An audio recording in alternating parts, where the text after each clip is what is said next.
ನಮಸ್ಕಾರ ಸ್ನೇಹಿತರೆ. ಸಾಮಾನ್ಯವಾಗಿ ಎಲ್ಲಾದರೂ ಕಾಪರ್, ಅಲ್ಯೂಮಿನಿಯಂ ಅಥವಾ ಕಬ್ಬಿಣ ಇವೇನಾದ್ರೂ ಕಳ್ಳರಿಗೆ ಕಾಣಿಸಿದ್ರೆ ನೆಕ್ಸ್ಟ್ ದಿನಾನೇ ಅದನ್ನು ಕದ್ದು ಗುಜರಿಗೆ ಹಾಕಿ ಮಾರಿಬಿಡ್ತಾರೆ. ಇದು ಎಲ್ಲರಿಗೂ ಗೊತ್ತಿರುವ ವಿಷಯ. ನಮ್ಮ ದೇಶದಲ್ಲಿ ಕಾಪರ್, ಅಲ್ಯೂಮಿನಿಯಂ ಸಿಕ್ಕಿಲ್ಲ ಅಂದ್ರೂ ಸಹ ಕಬ್ಬಿಣ ಮಾತ್ರ ಎಲ್ಲಿ ಬೇಕಾದ್ರೂ ಸಿಗುತ್ತೆ. ಆದರೆ ನಾನು ಹೇಳುವ ಈ ಕಬ್ಬಿಣ ಯಾರೂ ಸಹ ಮುಟ್ಟೋದೇ ಇಲ್ಲ. ಮುಟ್ಟೋದ್ ಇಲ್ಲಿ ನೋಡೋದಕ್ಕೂ ಹೋಗಲ್ಲ. ಇಷ್ಟಕ್ಕೂ ಯಾವುದು ಆ ಕಬ್ಬಿಣ ಅಂದ್ರೆ ಅದೇ ರೈಲ್ವೆ ಹಳಿಯ ಕಬ್ಬಿಣ. ಕಳ್ಳರಿಗೆ ಕಬ್ಬಿಣ ಸಿಕ್ಕರೆ ಮಾರ್ಬಿಡ್ತಾರೆ. ಆದರೆ ಎಲ್ಲಾ ಕಡೆ ಕಾಣಿಸುವ ಈ ರೈಲ್ವೆ ಹಳಿಗಳನ್ನ ಯಾಕೆ ಯಾರು ಕದಿಯಲ್ಲ? ಕದ್ರೆ ಬೇಜಾನ್ ದುಡ್ಡು ಬರುತ್ತೆ ತಾನೇ. ಮತ್ತೆ ಯಾಕೆ ಕಳ್ಳರು ಅದನ್ನು ಕದಿಯಲ್ಲ? ನಿಮಗೆ ಗೊತ್ತಿದ್ರೆ ಕಮೆಂಟ್ ಮಾಡಿ. ಯಾಕಂದ್ರೆ ಇದರ ಹಿಂದೆ ವಿಜ್ಞಾನ ಮತ್ತು ಕಾನೂನು ತುಂಬಾ ಆಳವಾಗಿದೆ. ನಮ್ಮ ದೇಶದಲ್ಲಿ ಲಕ್ಷ ಕಿಲೋಮೀಟರ್ಗಳಷ್ಟು ದೊಡ್ಡ ರೈಲ್ವೆ ನೆಟ್ವರ್ಕ್ ಇದೆ.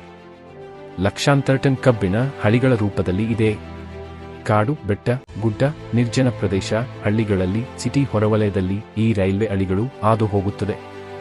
ಆದರೂ ಸಹ ಕಳ್ಳರು ಇದನ್ನ ಯಾಕೆ ಕದ್ದು ಮಾರ್ಕೆಟ್ನಲ್ಲಿ ಮಾರಲ್ಲ ಅಂತ ನಿಮಗೆ ಗೊತ್ತಾ? ಬನ್ನಿ ಇವತ್ತು ಇದರ ಬಗ್ಗೆ ವಿವರವಾಗಿ ತಿಳಿಯೋಣ.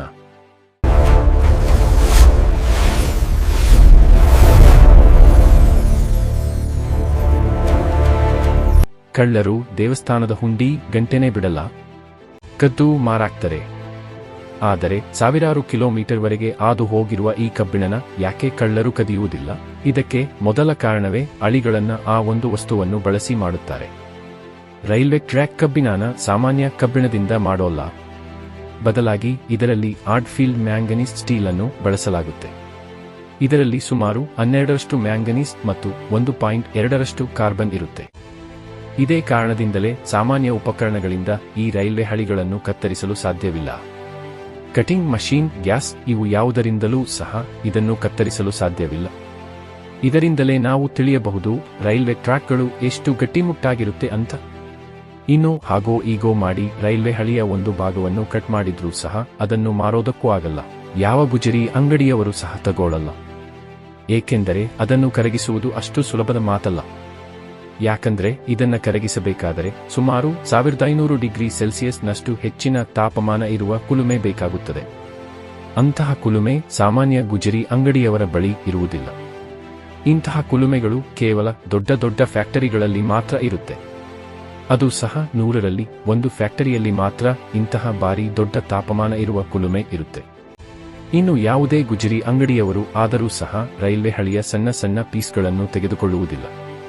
ಏಕೆಂದರೆ ರೈಲ್ವೆ ಪ್ರಾಪರ್ಟಿ ಆಕ್ಟ್ ಅಡಿಯಲ್ಲಿ ಇದೊಂದು ಅತ್ಯಂತ ಗಂಭೀರವಾದ ಅಪರಾಧವಾಗಿದೆ. ಯಾವುದೇ ರೈಲ್ವೆ ವಸ್ತುಗಳನ್ನು ಸಹ ಯಾರು ಮಾರಾಟ ಮಾಡಬಾರದು ಹಾಗೂ ಕೊಳ್ಳಬಾರದು. ಇದಷ್ಟೇ ಅಲ್ಲ, ಯಾವುದೇ ಗುಜರಿ ಅಂಗಡಿಯಲ್ಲಿ ರೈಲ್ವೆ ಇಲಾಖೆಗೆ ಸೇರಿದ ಕಬ್ಬಿಣ ಸಿಕ್ಕರೆ ಅವರು ತಮ್ಮ ಅಂಗಡಿಯನ್ನೇ ಮುಚ್ಚಬೇಕಾಗುತ್ತದೆ. ಅದರ ಜೊತೆಗೆ ಜೈಲೂಟ ಸಹ ಗ್ಯಾರಂಟಿಯಾಗಿದೆ. ಇನ್ನು ರೈಲ್ವೆಯಲ್ಲಿ ಕೇವಲ ಇದೊಂದೇ ನಿಯಮವಲ್ಲ, ಸಾಕಷ್ಟು ನಿಯಮಗಳು ಇವೆ. ಉದಾಹರಣೆಗೆ ಹೇಳಬೇಕಾದರೆ ರೈಲ್ವೆ ಟ್ರ್ಯಾಕ್ ಅಕ್ಕಪಕ್ಕ ಯಾರೂ ಸಹ ಮೈನಿಂಗ್, ಮರಳು ಸಾಗಾಣಿಕೆ ಅಥವಾ ಬೇರೆ ರೀತಿಯ ಇಲ್ಲಿಗಲ್ ಆಕ್ಟಿವಿಟಿ ಮಾಡಿದರೆ ಅದಕ್ಕೆ ತಕ್ಕ ಶಿಕ್ಷೆ ರೈಲ್ವೆಯಲ್ಲಿ ಇದೆ.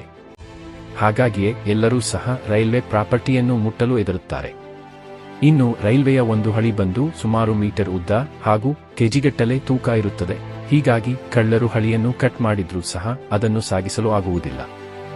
ಈ ಎಲ್ಲಾ ಕಾರಣದಿಂದಲೇ ಕಳ್ಳರು ಫ್ರೀಯಾಗಿ ಸಿಕ್ಕರೂ ಸಹ ರೈಲ್ವೆ ಹಳಿಯನ್ನು ಕದಿಯುವುದಿಲ್ಲ. ಇವೆಲ್ಲ ಕಾರಣಗಳೇ ನಮ್ಮ ಭಾರತೀಯ ರೈಲ್ವೆ ಹಳಿಗಳನ್ನು ಸುರಕ್ಷಿತವಾಗಿಟ್ಟಿದೆ. ಇದೇ ಸ್ನೇಹಿತರೆ ಇವತ್ತಿನ ವಿಡಿಯೋ. ಈ ವಿಡಿಯೋ ಮೂಲಕ ನಿಮಗೆ ಸ್ವಲ್ಪ ಆದರೂ ಮಾಹಿತಿ ಸಿಕ್ತು ಅಂತ ನಾನು ಅನ್ಕೋತೀನಿ. ವಿಡಿಯೋ ನಿಮಗೆ ಇಷ್ಟವಾದರೆ ವಿಡಿಯೋಗೆ ಲೈಕ್ ಮಾಡಿ ಹಾಗೂ ವಿಡಿಯೋನ ಶೇರ್ ಮಾಡಿ. ಇನ್ನು ಇಂತಹ ಇಂಟ್ರೆಸ್ಟಿಂಗ್ ವಿಷಯಗಳಿಗಾಗಿ ನಮ್ಮ ಚಾನೆಲ್ ಅನ್ನು ಸಬ್ಸ್ಕ್ರೈಬ್ ಮಾಡ್ಕೊಳ್ಳಿ. ಧನ್ಯವಾದಗಳು.